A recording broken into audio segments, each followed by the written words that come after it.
Hello, everyone, and thank you for joining me in this wireless masterclass. For the first time since in my very short webinar career, I'm using a new interface, so I hope everything will work fine. A little bit of housekeeping in the beginning. There is a section for questions and answer and a chat session. Please try to send your question into the Q&A page, so it will be a little easier for me to keep track of the questions and answer. That said, how are you doing? Hope everyone is well. Please ask your question at any time. I'll try to collect them as many as I collect them, and then if I don't answer them during the training, I will answer them at the end. Hope everyone is doing well and keeping safe. We are now seeing the end of this lockdown in Dubai, and it's getting better, but we are not there yet, so hold on. And at the same time, we see that the future for our event industry is still very much uncertain, so we are still waiting for good news. Hoping we can go back to our shows as soon as possible. I think it's a very important moment to prove our skills. I attended myself a lot of webinar, and I think the wireless masterclass is a very important brick to build our knowledge about wireless, because in this training we will be touching all the very basics of the discipline. So we'll talk about operating principles of radio transmission. We'll talk about the difference between the analog RF and digital RF. And moving on, we will talk about the antennas, how to position them, how to use the cables that are a very important part of our setup. Some of you may already have attended the wireless workbench seminar, but we'll speak about scanning and interferences from a theoretical perspective. So how a scan is done and how we can use it, how we can identify interference in the real world, how we can foresee them coming. And then we will have the last part will be how to correctly design RF systems and what are the tools and the techniques. This is only the first episode of the webinar that we'll have 4 or 5 more. We'll talk today about the first 2 points, importance of wireless audio and RF fundamentals. In the second episode, we'll talk about analog audio processing and digital RF transmission, and then we will move on with frequency coordination, antennas, and everything else. All these things can lead. You're not obliged to, but you may decide to go online and get certified. This training is preparation or can help you preparing the online exam at Talent LMS. That is our portal. Other than that, you can get information on your regional Shure website about the spectrum policies in the different countries. You can always look at the user guide and manuals. There is a full database, and you can see some links. You can see some links on your screen, I hope. We have Wireless Workbench 6 YouTube videos. On Shure channel, there is a good playlist made about Wireless Workbench. The only thing is that it's a little old and some new features are not treated. You can also look into Shure Mia YouTube channel, and you will see the recording of the webinar that we have been running in the past weeks. Then there is a very extensive frequently asked question database on Shure.com that is a little hidden treasure because it has a lot of information, very well organized in a very simple manner. So if you ever have a doubt, it's most likely you will find the answer in our frequently asked question database. I lost count of a number of question and answer, but they are over 3,500. So really a lot of things there to learn and to look at. And then we will have this instructor-led masterclass. For the time being, of course, it's only online, but we all hope to be able to meet in person again. The length of every episode will be about 1 hour, maybe 45, 50 minutes of presentation, and then some time for question and answer. But you can always reach out using the form that you received in the registration email, or even my email, granata_andrea@shure.com, at any time to give us a feedback, to give suggestions about the webinar, and as well to ask questions on specific topics. So I drink a little water and then we can start.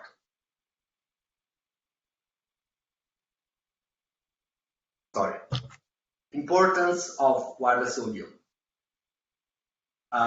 Nowadays, there is no show without a wireless microphone. We see from the smallest gig, maybe in a pub, to big conferences, to live shows, sport events, and what you name it, wireless is becoming more and more part of the daily workflow of every sound engineer. But if you go to a sound engineering school, it's quite unlikely that you get information about RF, or you get a proper training about how to manage your wireless devices. This is a kind of dark area in the industry, and I attended many years ago, to be honest, the School of Audio Engineering, and there was no mention about the RF. It was simply not a thing. And I see that nowadays things didn't change much. Here on your screen you can see the big picture. The big picture is actually a small piece of plastic sitting in our pockets. Data growth for mobile is immense. 81% for 2013, and since then it's kept growing almost at the same path. Nowadays we have a yearly data growth of about 60%. Most of it is video, and in 2013 again, the mobile data was 18% of the total internet. Sorry, it was 18 times total internet traffic in 2000. So we have more mobile devices than people, and we won't go back. But every piece of information that someone is sharing on internet, on our mobile devices, and sometimes not only there, is using a small piece of spectrum. And therefore, there is a competition somehow between the different actors that are using the RF spectrum. We'll talk more in details about it, but I just want you to think about one single number. We have more mobile devices than population in the world. Now imagine who's the biggest industry, if mobile devices or wireless microphone. Of course, they are much bigger than we are. And of course, they can buy a spectrum that all our industry will never be able to afford. But we have a point, that is, without our events, without our shows, without the industry that's generating content, there would be no content to stream, and the mobile devices would become pretty useless. So we have as a counterpart, we have a cultural importance, and this is what is saving us from being banned from the RF spectrum, and what's giving us some strength in this competition. But that said, we definitely saw become smaller and smaller proportion of spectrum which is available, and so we need to take action. The first action we need to take is to be informed, to be aware of what are the regulations, what can be done, how it can be done, and moving on, we'll see how we can do things better, how we can use the spectrum more efficiently, how we can be good neighbors for the other players sharing the spectrum with us. But now I'd like to take you back in time.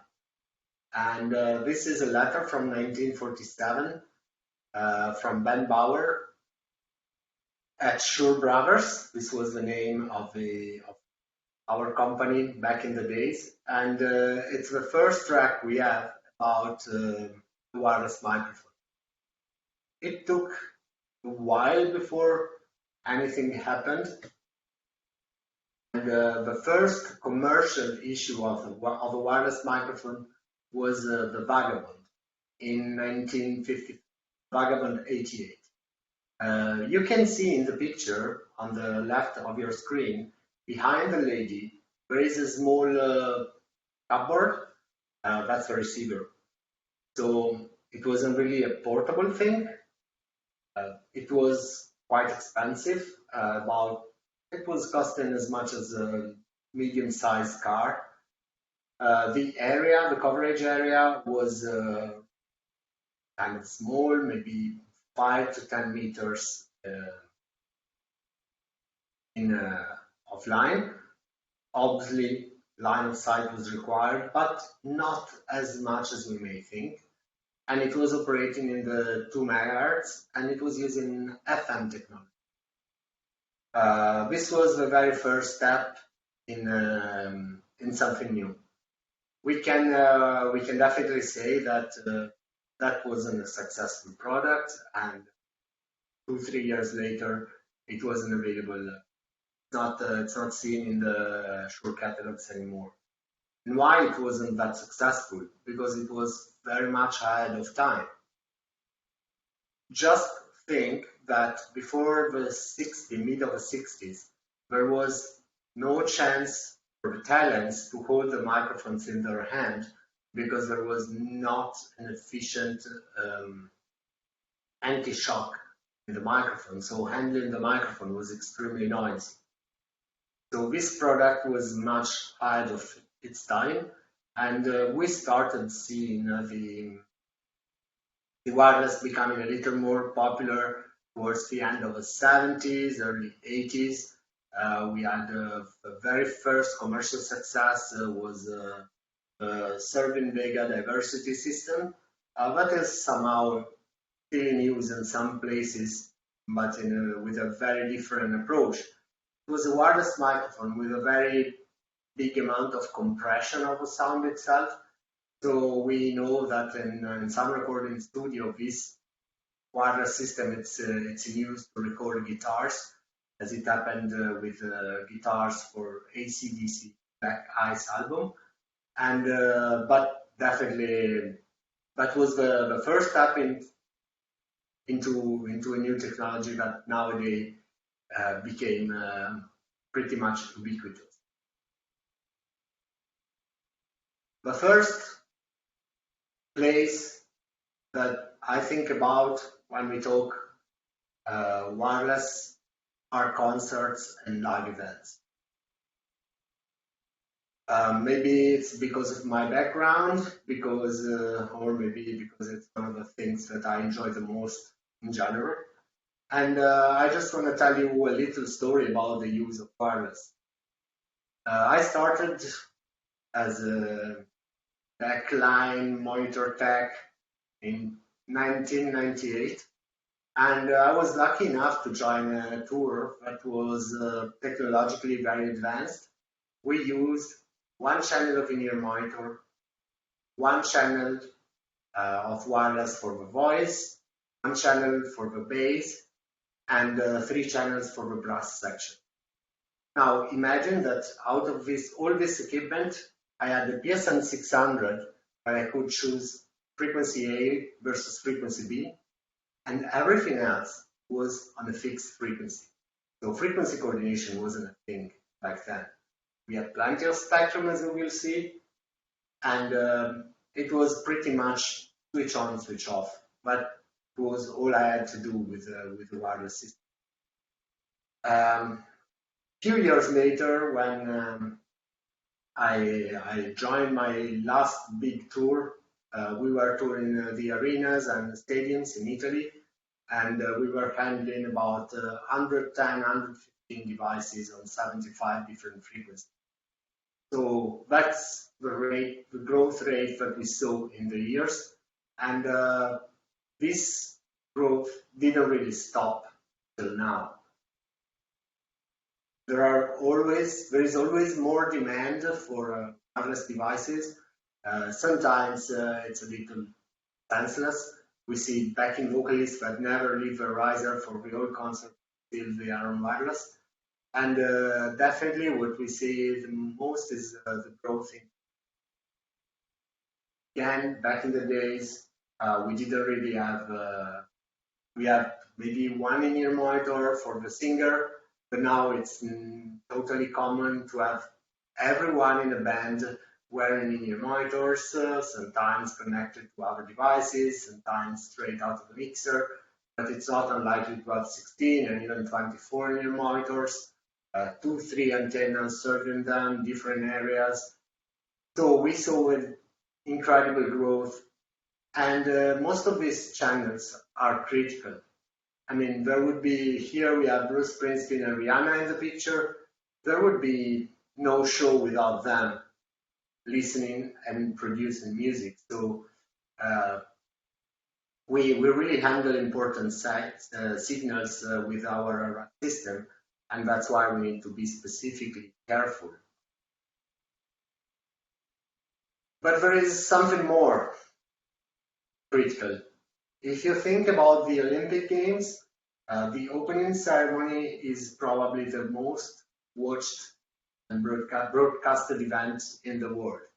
Around 1 billion people is watching the opening ceremony of the Olympics. Now, there is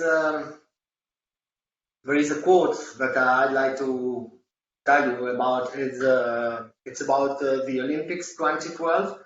My colleague Tuomo from Shure UK was lucky enough to be there, and he was looking at the audio designer, who was a little bit concerned about the wireless systems. It was a brand new accent analog back in the days. It was 2012, and the guy told Tuomo, now think about it.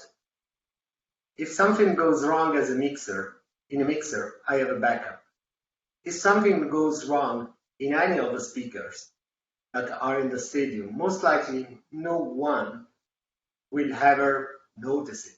Even if a complete cluster fails, I will have a little less intelligibility, a little less volume for an area in the stadium, but everything will be absolutely fine, and in a few minutes we are able to replace every component that may be broken, and so we would be absolutely running smoothly. Any connection going out of the stadium is on a fiber ring, so everything is redundant, and if something happens to any of my fibers, I'm fine with it. The only microphone the only thing that is not replaceable is the microphone. Microphone is alone there, and imagine while the national anthem was playing, how much tension there is around this microphone and how important it is. So this is why I always use the quote by Scott Will-Salem, it's time to think that our inputs are far more important than outputs.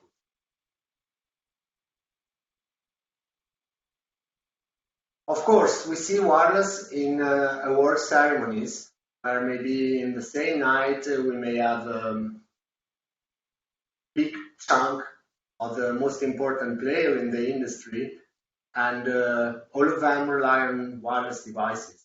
Again, there is broadcast involved. There is usually there are live shows, and again, the importance of having our wireless systems working correctly and safely is extremely high, and it means that our own job might be at stake too. Oh, I got a very interesting question, and I can't see the time to answer. Thanks, Sabine, for asking. But not yet, just a few minutes. Another important part is played by wireless microphones into sporting events.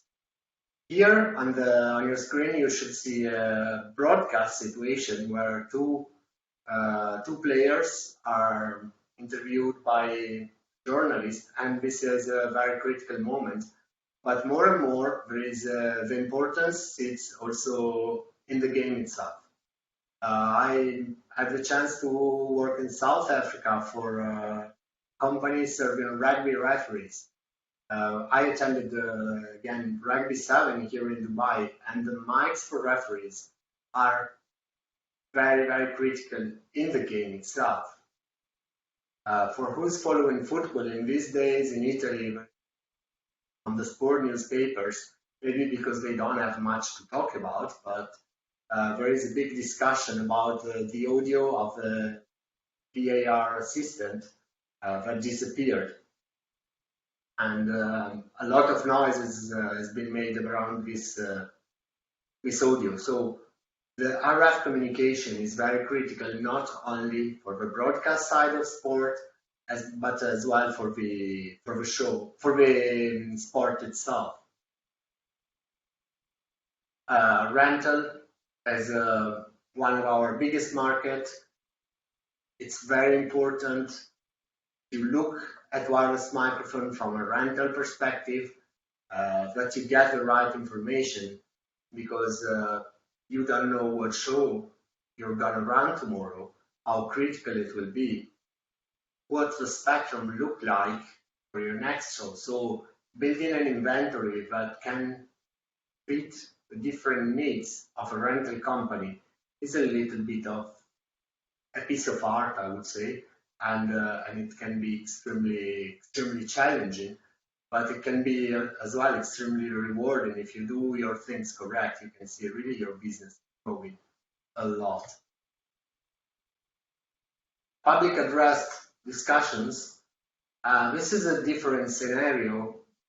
In the scenario we saw before, I would focus a lot on frequency coordination and having the right frequency plan and having the frequencies monitored. But when we have only maybe one speaker addressing an audience, in this case, the most critical part is that the mic is not disturbed, doesn't get interference, doesn't get noise into the path. And there are several ways to protect our microphones from external interferences as much as from our own interferences. And this will be as well a part of our very important part of our webinar. We all watch TV, and if you ever had the chance to work with cameras around, you definitely know that cables are not to be seen. And the best way not to show cable is not to have cables. I think TV is probably the branch of the industry where our signal is very critical, but they just don't care about us because video comes first on broadcast. And so we may face challenging situations where we need to compromise something. Maybe we get ourselves in trouble because the requests are, in terms of numbers, are really high, and we don't have much spectrum available. Again, for this type of shows, we need to have the right expertise, and we need to know exactly how to get the best out of our equipment, as much as we need to know how to calculate some risks. I repeat this concept many times. This is only the first one, but whenever we have a dropout in an RF link, it's not because one thing was wrong, because multiple things were even a little wrong. So we may face spectrum issues, we may face interference issues, maybe created by LED, maybe created by other operators. We may face a cables issue, the cabling is not correct or it gets damaged. So there are many little things that are contributing to the success of our RF setup, and we definitely need to have all our things right in order to prevent the dropout. But a single mistake, a single thing going wrong, if it's not a dramatic thing like the body pack of a talent dying or the batteries going off or something really dramatic, we should be able to take these things into consideration. We should know that a singer may hold an end microphone from the antenna at some point and have some room to protect ourselves. And this will be again another important part of our training. Reality shows and documentaries shooting are often putting us as RF operators into very challenging conditions. Here the challenges may be sometimes different. If you think of reality shows like Big Brother or Big Boss in India, definitely batteries is one of the major issues because people have to be wired and up and live 24/7. But if you think about shows in remote islands, there the weather and the atmospheric conditions can present a challenge. So we have many things to take care of. One of the biggest challenges is obviously the rain and humidity that makes our RF link much shorter than dry air because water is absorbing a lot of RF energy. So reality shows and generally outside broadcast can present a different series of challenges. Studio broadcast news are again very difficult to manage. I can promise you. We just handed over a project here in Dubai, and it's been, I think, the most challenging in my life. The number may not be insane. In this case, we are talking about 600 channels of wireless mics. The problem here can be the environment itself. Studio, where you cannot have antennas on display, you want to protect your cabling, so you need to have long rounds of cables, sometimes inside walls. Sometimes you are surrounded by LEDs of any type, kind, that are definitely not helping. And in newsrooms, you may have up to 400 mobile devices on at any given time. Yes, they are not broadcasting in the same area and the same portion of spectrum that we use, but they are definitely creating a noise floor that is much higher than an empty room. And then some more examples, field reporting and EMG. This is another specific branch of RF that presents different challenges. One of them can be, as you can see in the atmospheric conditions, as we said before. But the biggest challenge here is that there is a bunch of people in the same place using wireless, and most of the time they are journalists. They know nothing about what's going on in the wireless system. They just use it.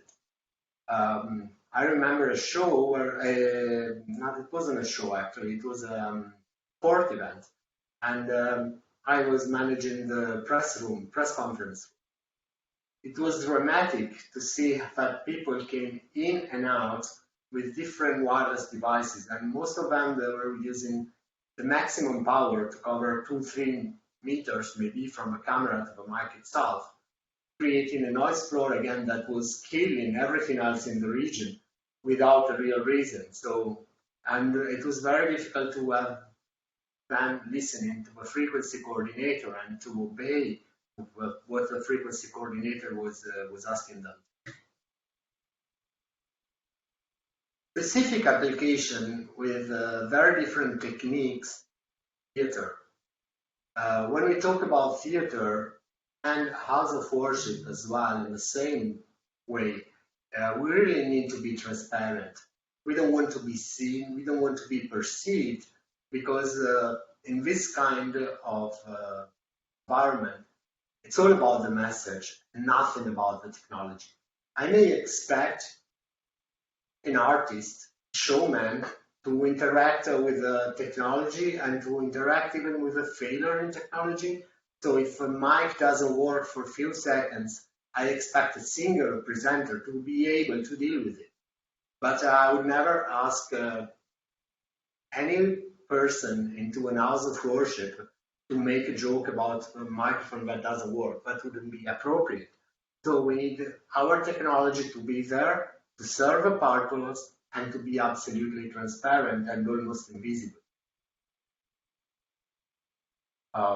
Last but not least, a corporate environment.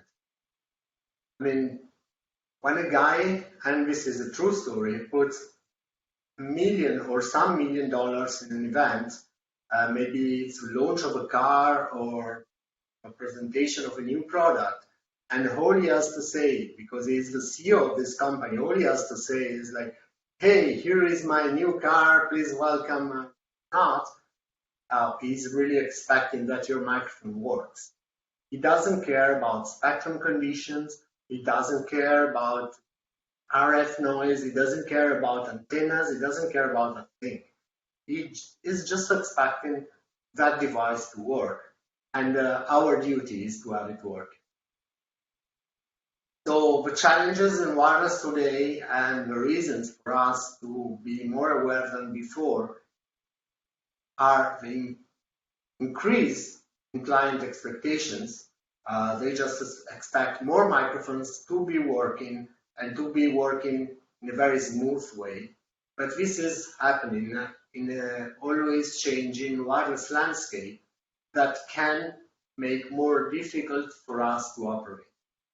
When I started, the spectrum available was 470 and 865 megahertz, plus a good portion of UHF, about 160 meg. So we were dealing with easily 460 megahertz, 470 megahertz of spectrum available and usable for wireless microphones. Shared with a at the time it was definitely an analog TV broadcasters, but we have been sharing the TV broadcast UHF and VHF happily because the broadcasters were so predictable.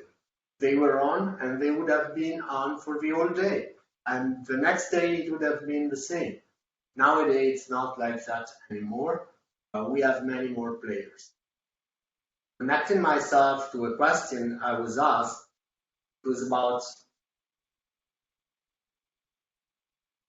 will 5G network ever play in future wireless systems? So you can see this question.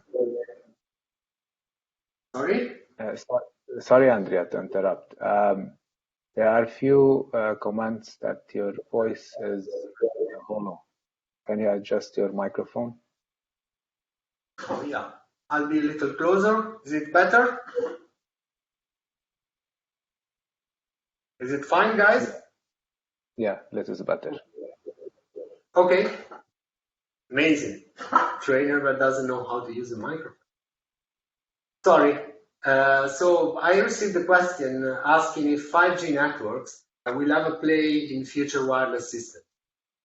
On one side, what I can say is that I don't see us using 5G networks for the mics for several reasons.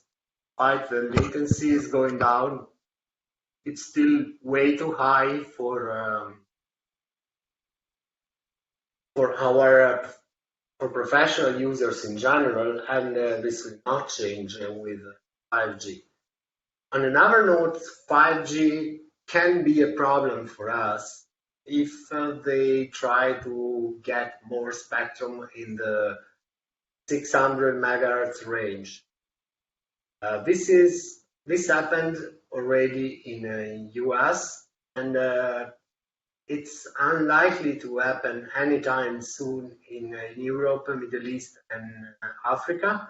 That is region 1 for ITU.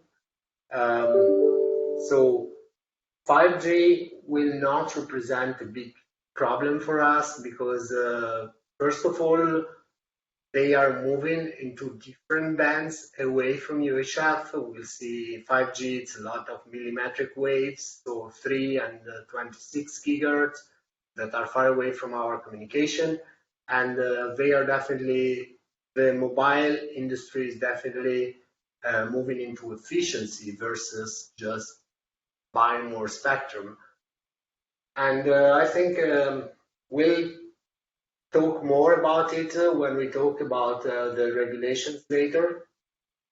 But as I said before, the biggest part of the big picture is the spectrum being sold to mobile devices operator. 5G doesn't change much for us from this perspective because it will be using the same frequency, almost the same frequencies in UHF, and it will be using a higher portion of spectrums that are not of interest for us. So at least the good news about it, our wireless landscape is challenging, but it's not gonna get worse, too much worse because of 5G. But what is this RF thing that we are talking about? How it's built, what are the properties and how it works. Now, I'm not a professor of physics, and I'm just a wireless microphone user. Sorry guys if you hear some noise. I have a little cabling problem here. What is this RF energy that we move around, how it's built, how can we manage it? I'm not a professor of physics, so some of the concepts will be probably a little simplified, but I think that it's important for us to know the basics. So we'll start from really the very basics. Whenever we have radio transmission, that by the way was started to become a thing at the end of the 19th century. So it's a relatively young discipline. We work with the RF now 120, 130 years. We have radio transmission whenever we have a transmitter and a receiver that can broadcast signal. We started with audio. Nowadays, the type of signal that we can broadcast can be different. We can, of course, broadcast video, but most of the times nowadays we just broadcast data, regardless of what this data is. Can be an Excel sheet, can be a Facebook post, can be anything. It's at the very bottom 0 and 1. But we'll get back to what we transmit later. To transmit and to have a radio transmission, we work with electromagnetic radiation. They are traveling at the speed of light, so much faster than our sound. They travel to vacuum, so they don't need a medium like sound to be transported. And they need minimal amount of power for very long range travel. As the audio waves that we have been dealing with, there are some characteristics of a wave that help us describing it. One is the wavelength. So what is the length of one full cycle of our wave? That's directly related to the frequency. So how many cycles are we having per second? and it's measured as much as the sound wave in hertz.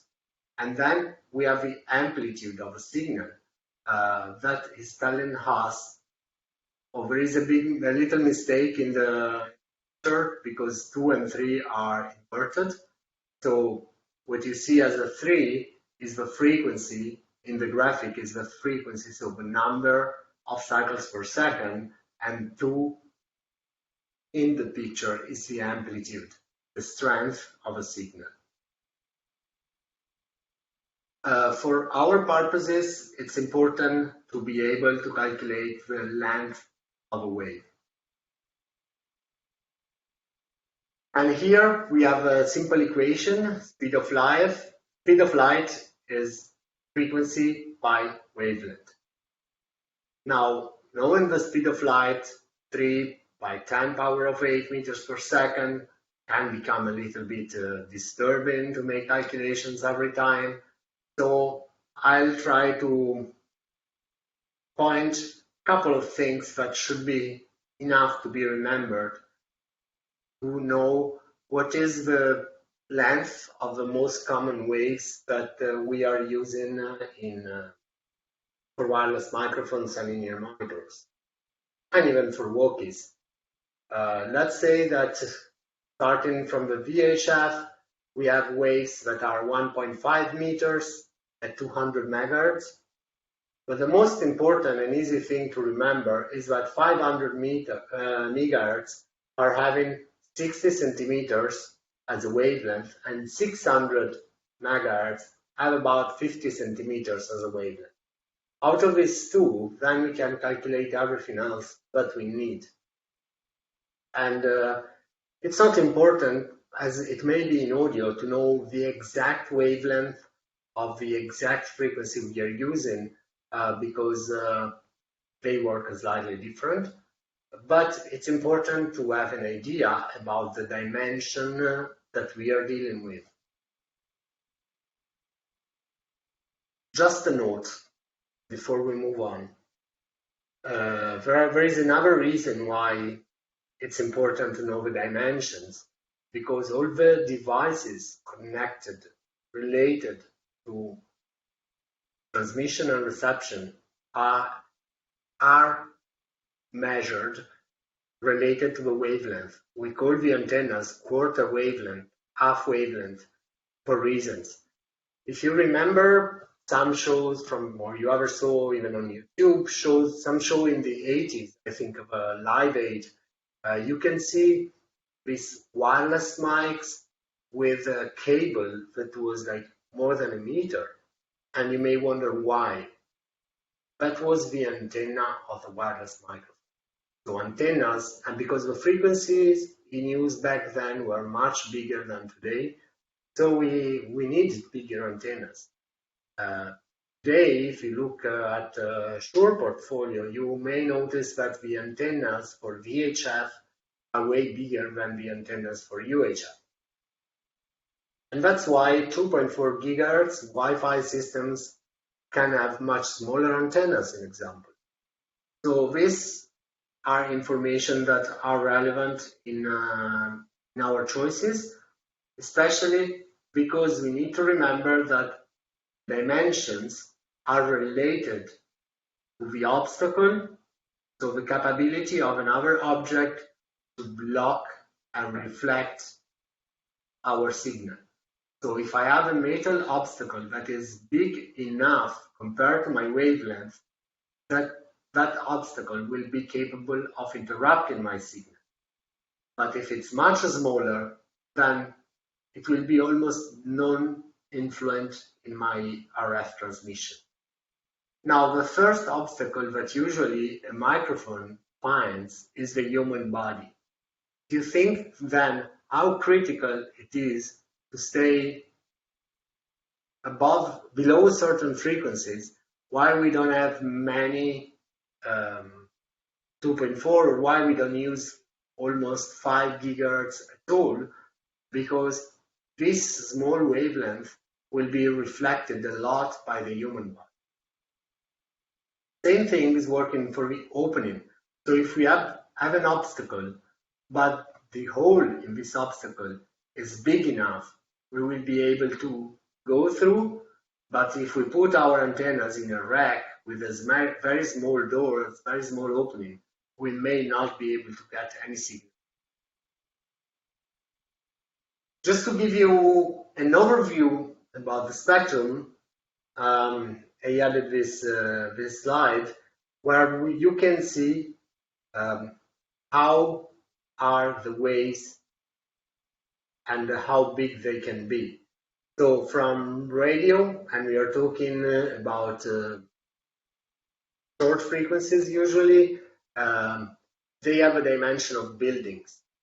This type of radio is also very much used in maritime communication because they have the property to bounce back in the atmosphere. Therefore, they are used for transoceanic transmissions, in example. When we go about the dimension of human bodies, so we are talking like 1.5 meter is in VHF spectrum, and we go smaller. 50, 60 centimeters is VHF.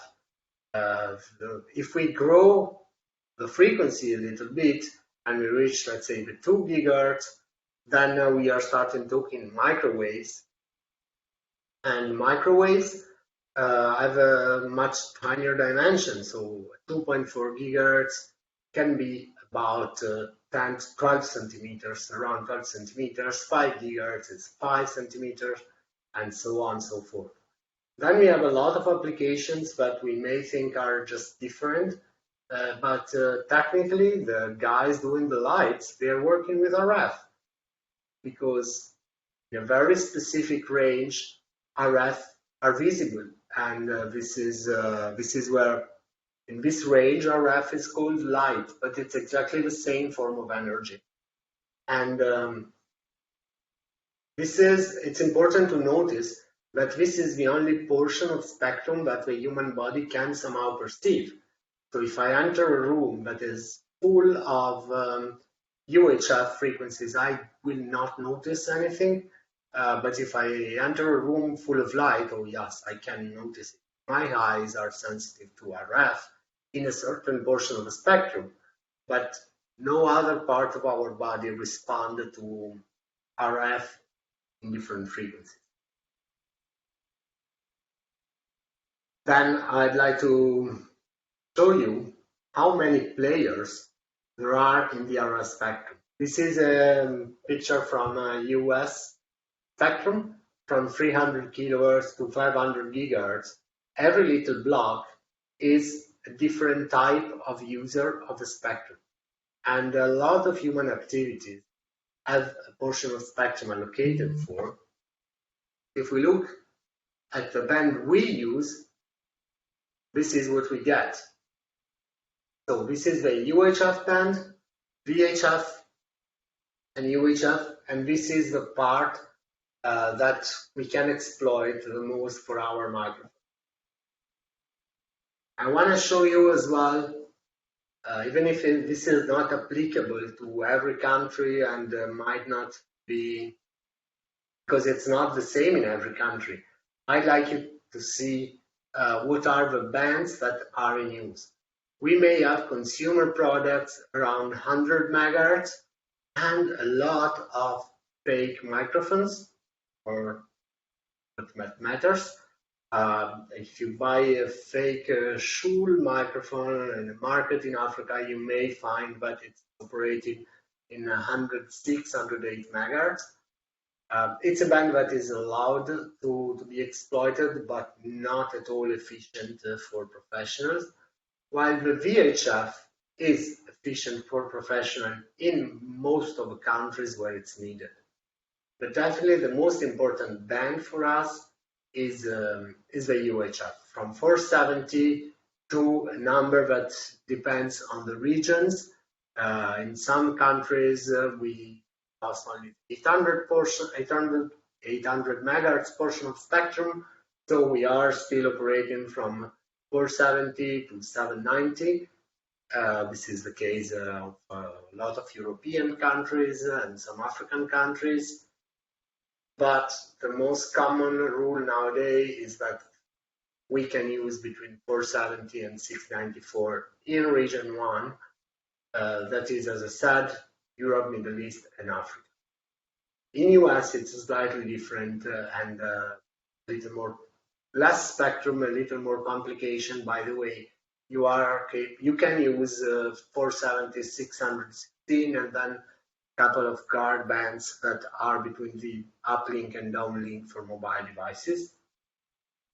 In some region, there is a little spectrum allocated between around 900 megahertz or a little above. That's called ISM band. It's not a thing in Middle East and Africa, by the way. Then we have around 1.8, 1.9 gigahertz, the DECT band. That is widely in use for video conference systems, but not really for Audio Pro devices. The reason is that DACT is to operate in DACT, you need to obey certain rules, and this kind of technology will come with a little problem, that is a latency of about 16, 17 milliseconds. And this latency is not okay for microphones, but it's perfectly acceptable, in example, for most of the intercom systems. So that can be in use in shows, but usually it's not for wireless microphone. And then we have 2.4 and 5 gigahertz band, that is the so-called Wi-Fi.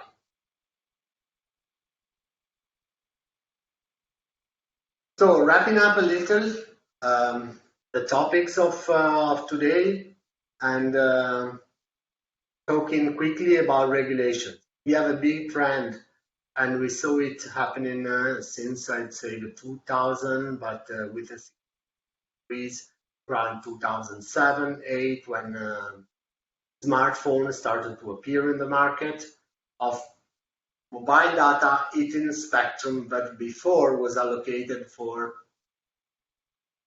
broadcast, therefore for wireless microphones too.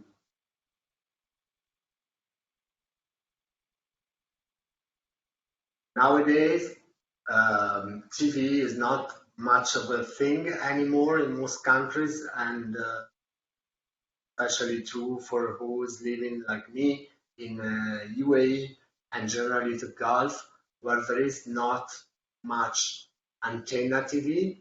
It's mostly TV over IP, so it's broadcasted via cable and not broadcasted on air. But everybody owns a smartphone. 64% is global data. Maybe it's been growing recently. Definitely, it's more if I consider Dubai.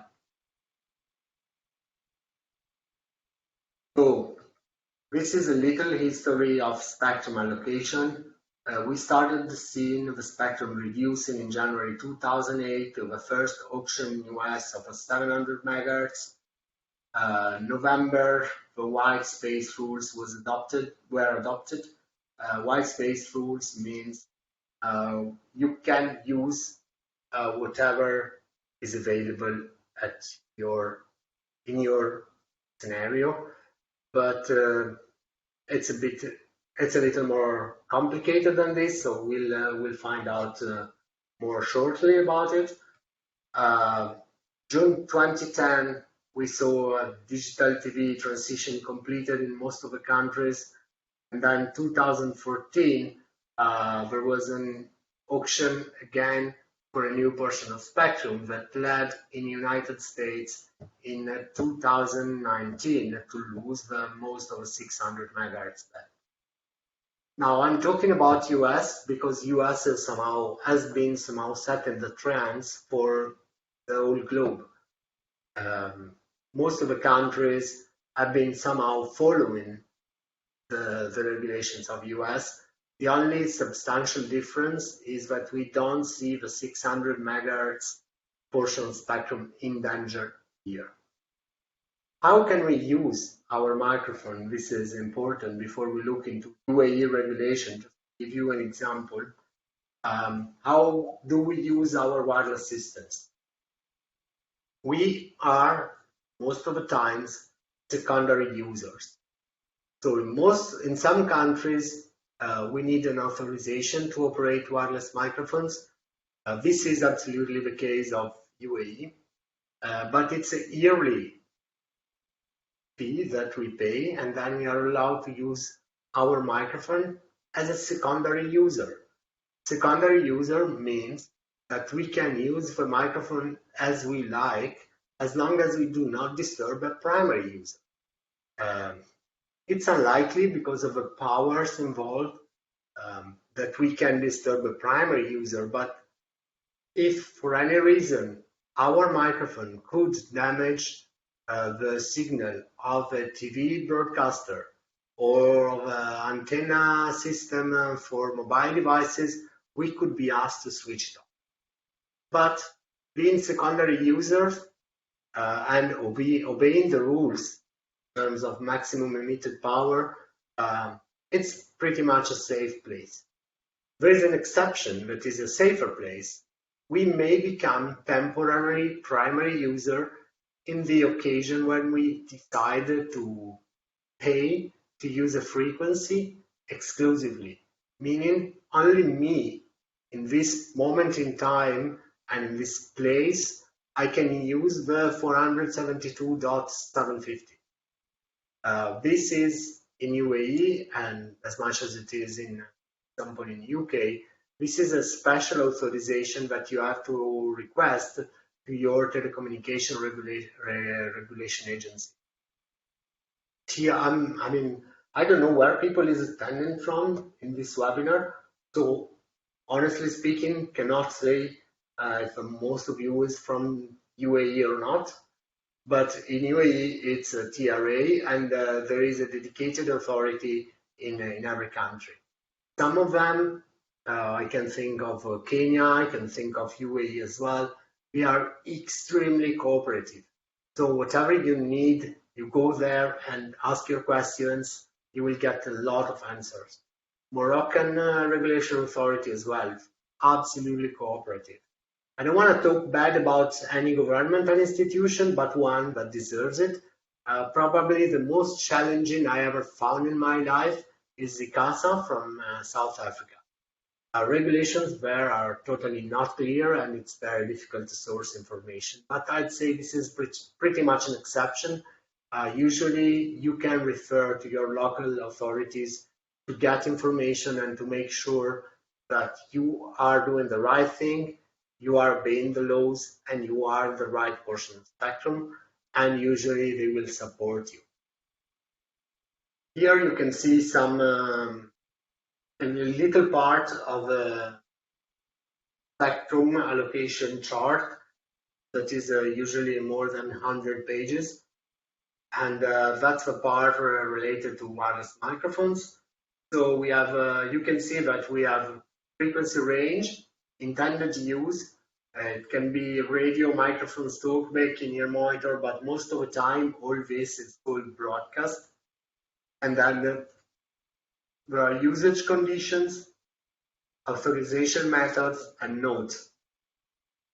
So you may be easily capable of reading this chart the moment you know a couple of things.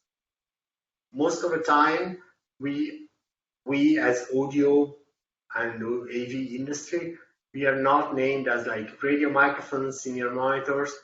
We can be called PMSE, that means program making and special events. Doesn't matter if we are doing a gig in a pub or we are running a microphones for a video conference in office, we are still PMSE. Otherwise, we may be called SAP, Services Ancillary to Production, or SAB, Services Ancillary to Broadcast. When you spot these names, most likely we are talking about you. And the last thing I want you to look at is you see that 1880, 1900 megahertz, it's radio microphones. You have a maximum 250 milliwatt of ERP, but you can use only that technology. This is so This is what I was referring to before. Same for, it's valid for UAE, but for another couple of bands that are the same globally. 823, 832, you can usually work with the wireless microphones without any authorization. They have a class authorization that is more related to import than anything else. And 863, 865 in most of the countries. In UAE, it's up to 870. These two small bands are for consumer because they are placed in the guard band between uplink and downlink of phones. So it's not really something you can use as a professional, but it's definitely something you can use as for professional, for a series of limitations that I want to run out of time, so I don't want to go too much in details. The suggested band is in region 1, 470, 694. We do not recommend much of going on UHF because there is a possibility in different countries, especially in the Gulf, that it's used for digital audio broadcast, so for digital radio. And we do not recommend higher frequencies because they come with some problems related to a shorter wavelength. So to be safe, your microphones ideally should operate between 470 and 694 in UAE and most of the countries, I'd say all of the countries in the Gulf, Middle East, but as well and most of the countries in Africa. And this will be the first topic of the next episode, analog RF transmission. But now I'm gonna take some of the questions that I received.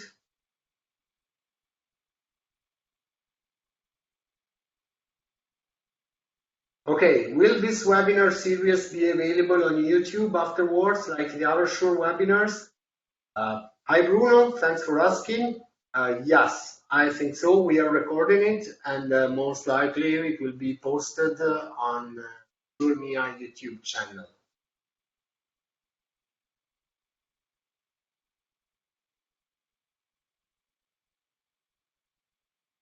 When compared to VHF, UHF, and Wi-Fi, which has the higher wavelength?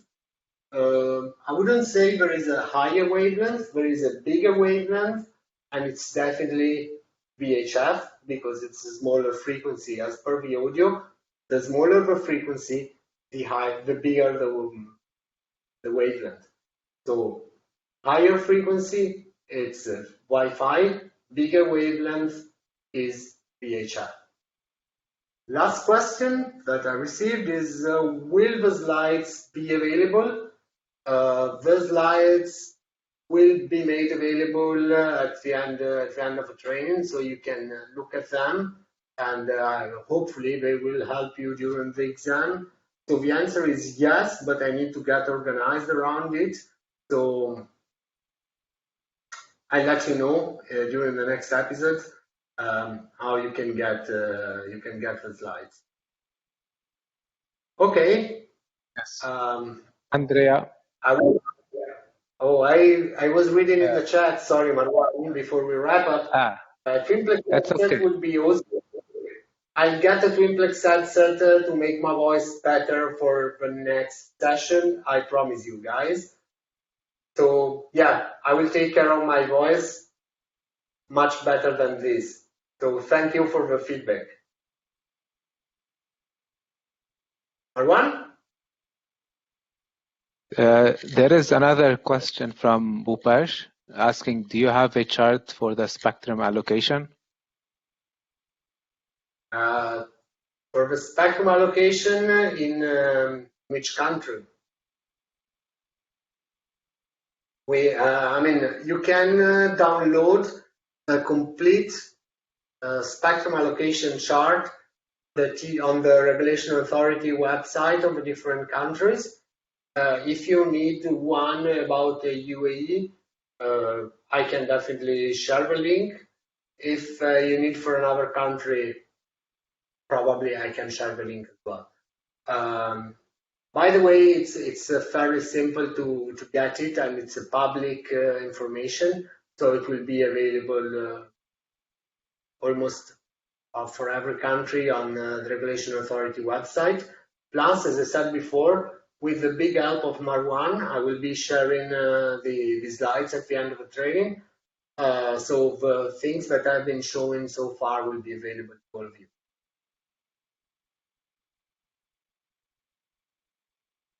So I hope it wasn't too long. We exceeded the expected time by a few minutes. Oh, I received another question. How do we do the exam?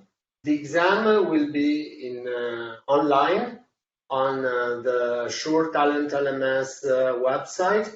I'll share all the details with you, maybe in the chat, so you can copy the link in the next session. Okay, I think it's all for today. Thank you everyone for attending. And as I said in the beginning, if you have any question, any feedback, any suggestion, please feel free to share it using the form that you can find in the registration email, and let us know what you think, and now we can improve our webinars. Thank you for attending, guys, and I hope to see you in the next episode. That will be in 1 week from now. So next Tuesday, same time. Thank you.